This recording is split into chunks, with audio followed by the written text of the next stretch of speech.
you better make sure you don't miss any of those QuickTime events. So why do we hate QuickTime events? Who says we hate QuickTime events? Welcome into the first ever QuickTime Events, a new podcast series that we're going to be doing, brought to you by Middle of Nowhere Gaming, found on middleofnowheregaming.com. It's to give you a little bit a quick background on it. It's going to be a very short podcast. It's going to come twice weekly. We mentioned it on the MONG podcast last week, so you will hear it there, or you will hear us talk about it there. It's going to be about 15 to 20 minutes in total. We're going to have a little intro every week. We're going to have a few members from Middle of Nowhere Gaming on each week, and it's just going to be a topical podcast where we're going to talk about something of the week, something interesting, something we see people are talking about.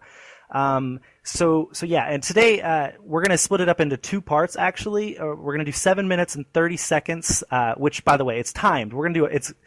I forgot to mention that. It is 15 minutes or so, but the actual podcast after the intro is going to be a 15-minute timer where we have it to talk about it, so we're going to have to hurry through it and finish up by the timer, and then if we do not finish our topic by the time it's done, we're just going to move on. It's going to be over. That'll be the end of the podcast.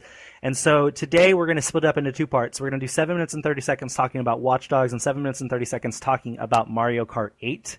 And so with me for the Watch Dogs talk, I actually have our weatherman Kyle from last week's episode of the MONG podcast. What is up, resident Watch Dogs extraordinaire? Yeah. So that's how it goes. And if I forgot to mention something, I'm sorry. I'll bring it up later or something like that. But thank you all for joining us on the first episode of QuickTime Event. Are you ready, Kyle? I am ready. Start the clock, sir. Okay, 7 minutes and 30 seconds. Go. Okay, so Watch Dogs. Oh my God, what do you think? I think it's awesome. Huge fan of a lot of Ubisoft games. I love the homage to Assassin's Creed, and it's very stealth-based, which I really, really like. You were telling me that you were really good at the stealth part of it. Now, what do you mean? Can you elaborate on that? Yeah, so I wasn't sure how the game was going to play. I didn't really see that much stuff on it. But all of a sudden, you're in there, right? And even in the first mission of the game, without spoiling anything, you're sneaking and slinking around, you know? And so as you get farther in the game, you can craft items, a lot like Far Cry. And one of my favorites is like just an audio device that you can throw, you can hack it, and then it'll distract people and they'll go over to it. And then you can, go do cover behind the other way. And honestly, Courtney, I think the cover system is one of the best that I've played. A simple press of the X button, and you're behind cover, and then you can slide again, pressing X. Like, it's so awesome. Now, see, you bring up the X button and the hiding part or whatever. I have struggled so much with the controls because goodness, I don't know why. It took me so long to figure out the controls. Like, for some reason, I thought that circle should be the hide one, and sure. X should be climb. Now, whether or not that may be Assassin's Creed, X may be climb in Assassin's Creed or something like that. But like, I keep trying to hide behind something, and I accidentally climb over it, and then everybody sees me, and I'm like, no, quit shooting me. Like, that has happened to me so many times, especially in the first 2 hours of the game or whatever. Oh man. Okay, yeah, that's crazy. One of the big complaints that I've heard, and I'm not gonna discount that, because a lot of games circle buttons like the crouch or like to get behind cover. But yeah, it's a lot like Assassin's Creed where X is to climb over or X is to get behind something and circle to climb over. But one of the things a lot of people are complaining about are the cars and how they handle and how they drive. I think they're comparing it a lot to GTA, which is an obvious comparison. But I kind of come from what seems to be left field on this topic, only because the car play to me, the driving is awesome, is so good, and every single car has different stats, a lot like arcade racers of yesteryear, like Daytona or Need for Speed or Outrun. And it's really fun because it doesn't take itself seriously, but yet a muscle car, if you just barely press R2, is going to peel out compared to a Prius, which will just zoom. So I enjoy that. Yeah, and it when you say peel out, it really peels out. You don't go anywhere, and it just sits there and spins the tires and shit. Mm-hmm. And you can tell when you get into a little electric car or whatever, where it's it immediately starts moving, doesn't peel out at all, and you can hear the little bitty engine go.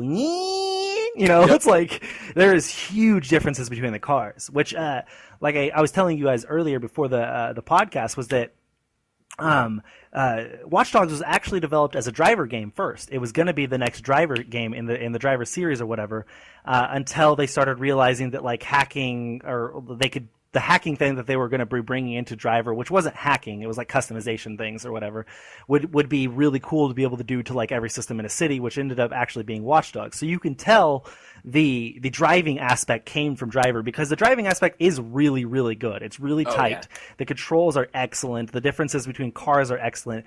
Now, whether or not you are good at controlling it or anything like that, that's a whole different issue, like user control, user error, which is my problem. I suck at driving in this game. There's a morality meter at the top right-hand corner, and I have been saving everybody and stopping crimes and stuff like that. And so for the first hour of the game, or 2 hours of the game, I was like halfway up on the good morality meter.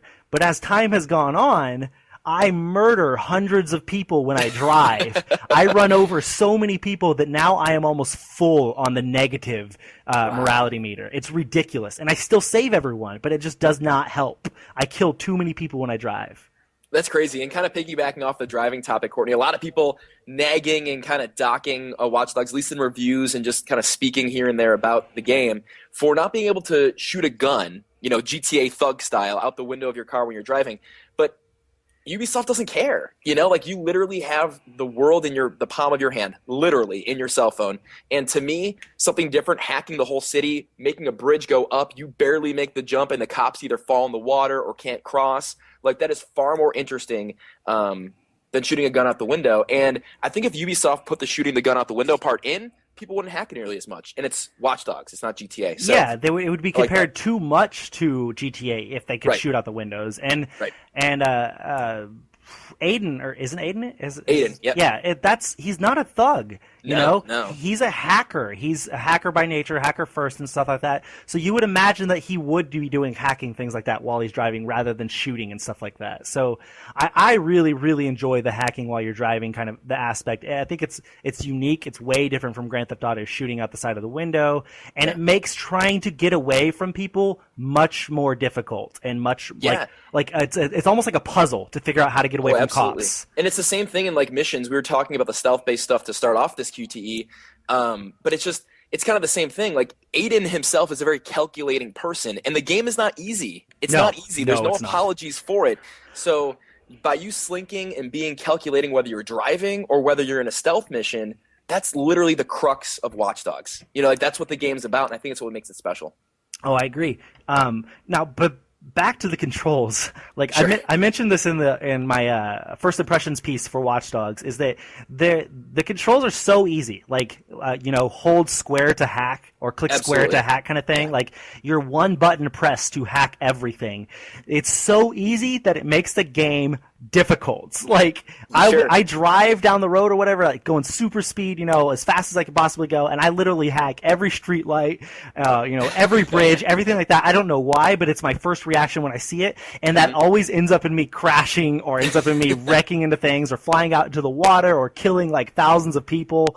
It's just I've killed myself so many times when I'm trying to get away from cops because I accidentally hack one of those roadblock things in front of me, and it goes up and just destroys me, and the cops all run into me, and it's I am so bad at that. I don't know why, and I'm still bad at it after like 12 hours of playing it now. And this is why you have negative karma. Yeah, exactly. No, absolutely. I mean, you're right. It's so simple that it's so addictive and easy to do that sometimes you'll screw yourself over. Now, if you get the perfect timing down, you'll see that like flashing blue thing around like a hack for a bridge or something. If you do it at the right time, you won't get hit, but it'll hit everybody else. So there's a lot of timing. Timing. I've gotten better at it because I've started to like hack things right before I get to an intersection or whatever. Sure. Yeah. And so by the time I'm past it, that's when it goes and all the cars cross and then hits the cop cars and stuff like that.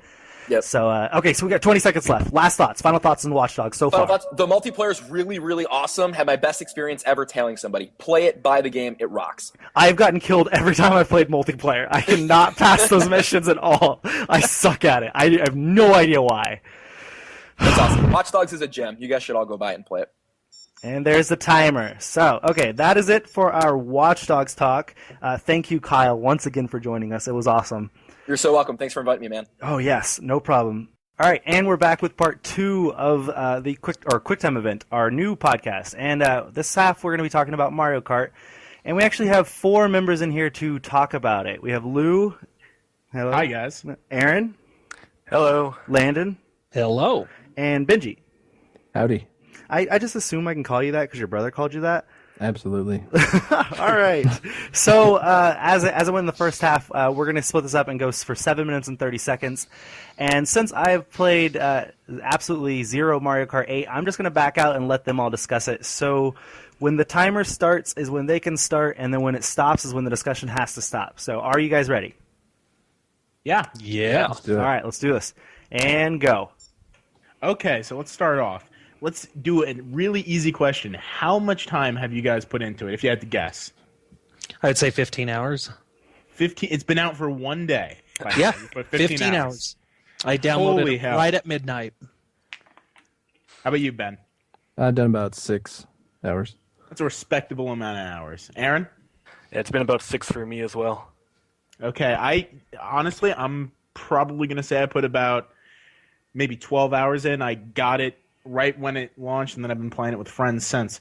All right, so what is the best Mario Kart item? Oh, definitely hands down Piranha Plant. Piranha Plant. That's one of the new ones, right? That's one of the new ones. Like that and the Boomerang. The Boomerang's cool, but the Piranha Plant, I mean, not only does it take out other players, but it also takes out road hazards. So the first time I used it, I remember I was on Moo Moo Meadows, which is by far one of the most gorgeous remakes I've ever seen in any game. And then the Piranha Plant just attacks the cows, and they just go flying in the air. Okay. I loved it, and it's a speed boost, too. I mean, it seems like an OP item to me. How about everyone else? What do you think? It's got to be the golden mushroom for me. Golden that mushroom. That's the mushroom that you can use repeatedly for a limited amount of time. Oh. Yeah, that's a classic one. I actually don't know how the timing is supposed to work for that. Like, sometimes you get it only lasts, like, 10 seconds. Sometimes you get it and you could go, like, a whole lap with it. Well, I mean, in this game you can see exactly how much time you have left because there's a little indicator for that on the item icon. Really? Yeah, I've the timer never starts seen when that. you use it the first time.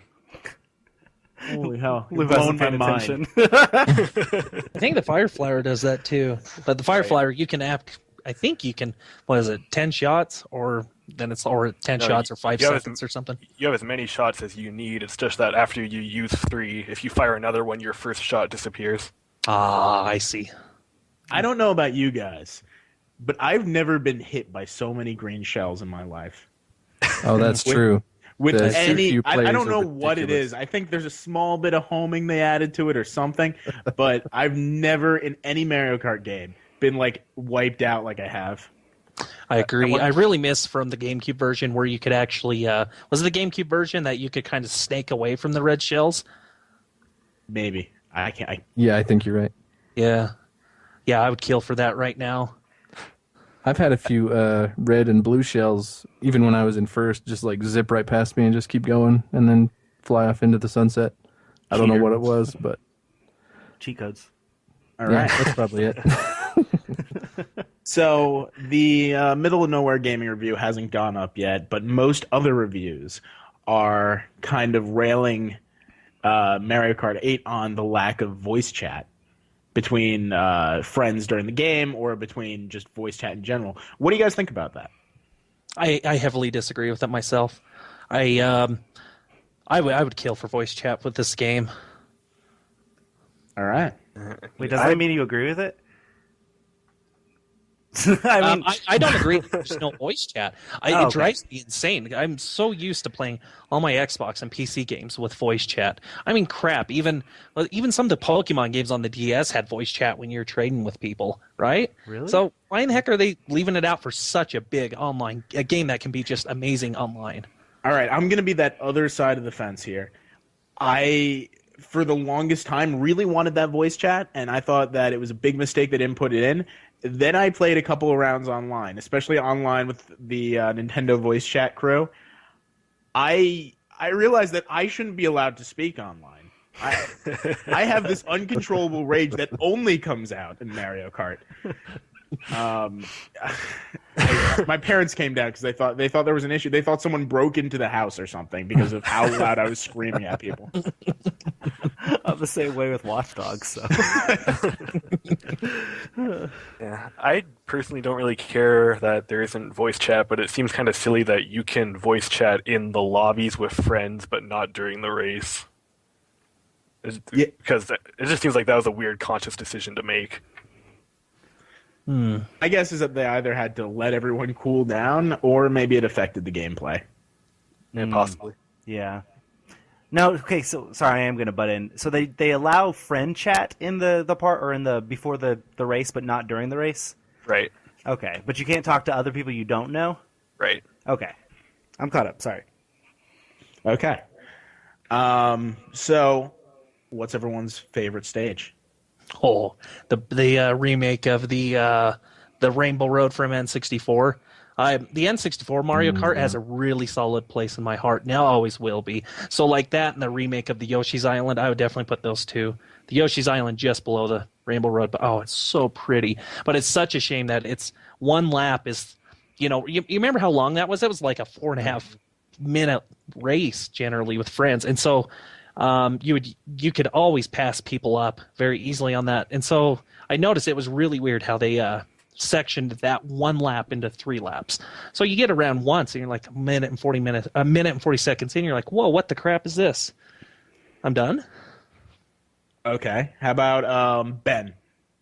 I agree with Landon with the N64 tracks. I think they're running out of like N64 tracks to redo because there seems to be 3 or 4 every time. But as far as new tracks, I can't get enough of Toad Harbor. It's just like, all these secret places to go and ramps and jumps, and it's awesome. You and that frog. For me, it is the Electrodrome.